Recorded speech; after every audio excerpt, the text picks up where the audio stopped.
Vamos lá, gente. Figuras de construção. Aqui estabelece o quê? Como é que se dá a construção do estilo do autor. Tá? São elementos que você bateu o olho, você conhece. Opa, esse estilo de construção, tá? Das palavras, da frase, das frases, das expressões, ele é típico de tal autor. É típico de tal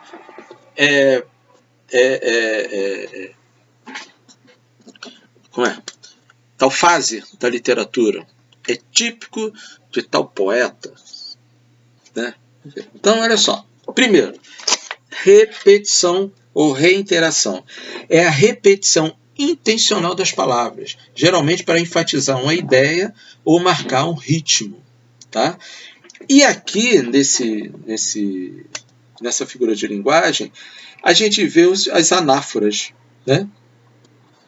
Em que você tem o início dos versos ou as frases, entendeu? Colocados em outra posição. Certo? Então você percebe que tem uma mudança da estrutura da frase. Quem já foi meu aluno com português, eu sempre falo que a frase ela se trata igual a vida ou uma pessoa. Né? Ela tem vida. Né? Então, se forma, ela tem cabeça, tronco e membros. A cabeça é o verbo, o tronco é o sujeito, né? E os membros são os complementos, é a partir dali que a gente faz o texto. Então você tem ali o quê? Uma estrutura e que tem que ser obedecida. Dentro dessa estrutura, sujeito, verbo, complemento, se você mudar, você está diante de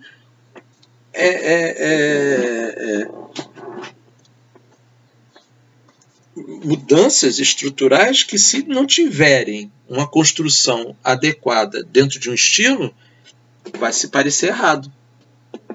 Você não vai colocar, vai escrever numa redação do Enem, o sujeito depois do complemento, começando com o verbo. Né? Vovó viu a uva. Né? Viu a uva a vovó. Você não vai poder colocar vovó por último. Você tem que colocar. Por quê? Porque é a ordem natural das coisas. A ordem natural das coisas na construção das frases é essa. Então, na repetição, você vai ver muito isso. E quando ela se dá sobre o aspecto da anáfora, né, ela pode ser chamada de polissíndeto. Né? Vamos ver aqui, que aí a gente vai ver como é que se dá isso daí. Ó. Olha lá. Vi uma estrela tão alta, vi uma estrela tão fria, vi uma estrela luzindo na minha vida vazia. Era uma estrela tão alta, uma estrela tão fria, era uma estrela tão sozinha, luzindo no fim do dia. Porque da sua distância para a minha companhia não baixava aquela estrela? Por que tão alto luzia? E eu ouvia, na sombra funda, responder que assim fazia para dar uma esperança mais triste ao fim do meu dia. Bonito, né? A estrela da vida inteira do Manuel Bandeira. Então você vê aqui as repetições. Vi uma estrela tão alta. Né? Vi uma estrela tão fria. Então aqui você tem as repetições. Ele coloca. Era uma estrela tão alta. Então o que era? Quem era? Era uma estrela? Era uma estrela tão alta. Uma estrela era tão alta. Então aqui ele mudou a posição. Troca. Quando ocorre essa troca, você está diante do polissíndeto. Né? Mas, dentro das repetições das palavras, a repetição intencional, tem que ser intencional, aí você está diante da repetição. É fácil, essa aí é fácil. Pleonasmo, você vê muito... Isso que você falou é pleonasmo. Né? Você não vê? Consiste na repetição dos termos no mesmo significado, com o intuito de dar ênfase à expressão. Pleonasmo não é errado. Pleonasmo é uma figura de linguagem em que a gente, quando constrói, né, a gente constrói fora da ordem natural das coisas. Por quê? Gente, olha só. Estou descendo lá para baixo. Não precisa você dizer o lá para baixo. Dentro da ordem natural das coisas, gente, eu estou descendo. Todo mundo vai saber que é para baixo. Se você usa estou descendo para baixo, você está cometendo um erro, né? Que a gente chama de pleonasmo, mas não que o pleonasmo seja um erro. O pleonasmo é uma forma de você escrever, uma forma de estilo, né? De escrita, né? Construída dentro das figuras de linguagem. Então, mais uma figura de construção. Então, para você construir, você não usa lá para baixo. Gente, eu vou descer. Descer é verbo o quê? Intransitivo. Desci. Cair. Você pode, não precisa. Gente, eu caí de cara. É uma coisa. Gente, eu caí no chão. Logo, você só vai cair no chão. É um baita pleonasmo. Então, quando você causa essa redundância dos verbos, principalmente dos verbos intransitivos, você está diante de pleonasmo. Então, cuidado na hora de escrever nas redações. Assíndeto é a ausência de conectivo para relacionar várias orações coordenadas em sequência. Seguinte, é quando você não tem conectivo, né? É um ritmo de leitura em que você acelera. Não tem aquele e, mais, porém, pois, não. Ele é... Tá? Então, vamos ver aqui. Isso aqui é do Fernando Pessoa. É o livro do Desassossego, né?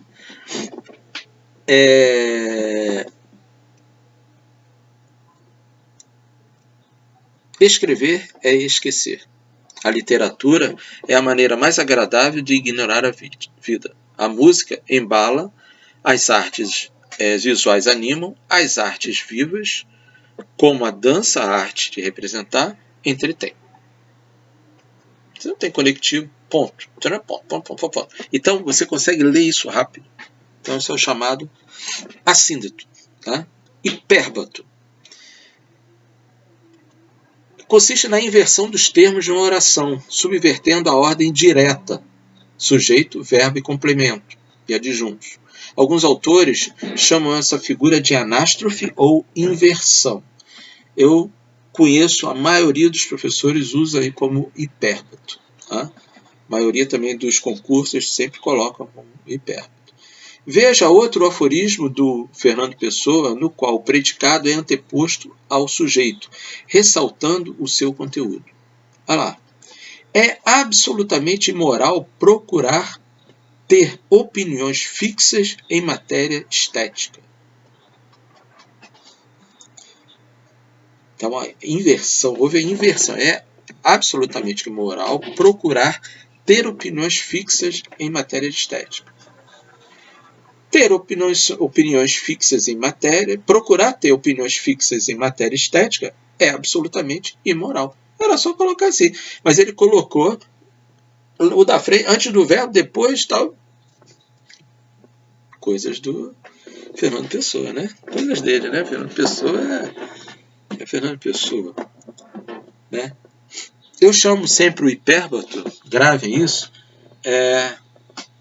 a forma como fala aquele verdinho, aquele personagem verdinho de Guerra nas Estrelas, né, o Yoda, né, ele não fala assim, para frente fui eu, né, ou então fui para frente eu, então ele inverte tudo. Né? Então, a última figura de construção é a elipse. É uma das figuras que mais cai em prova. Ó, consiste na omissão de palavras ou expressões facilmente subentendidas. Quando omitimos um termo anterior expresso, no mesmo período, a elipse pode ser chamada de zeugma, né? Veja um interessante aforismo aqui, também do português Lobo Antunes, em que o substantivo coisa é omitido depois do pronome outra, assim como o substantivo pessoas é omitido após os numerais 4 e 2. Uma coisa é o amor, outra é a relação. Não sei se quando duas pessoas estão na cama, não estarão de fato 4. As duas que estão mais as duas que um e outro imaginam.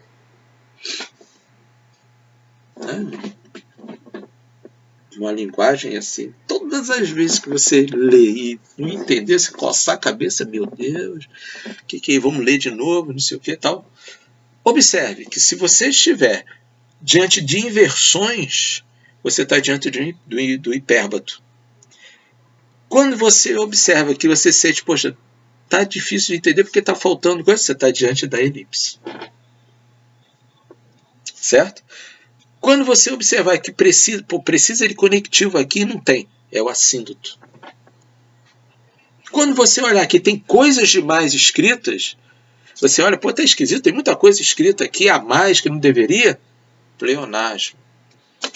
Né? E quando tem coisas repetidas, é a repetição. Vou me interromper, que já tem 11 minutos. E vamos para as figuras da palavra. A gente vai ver.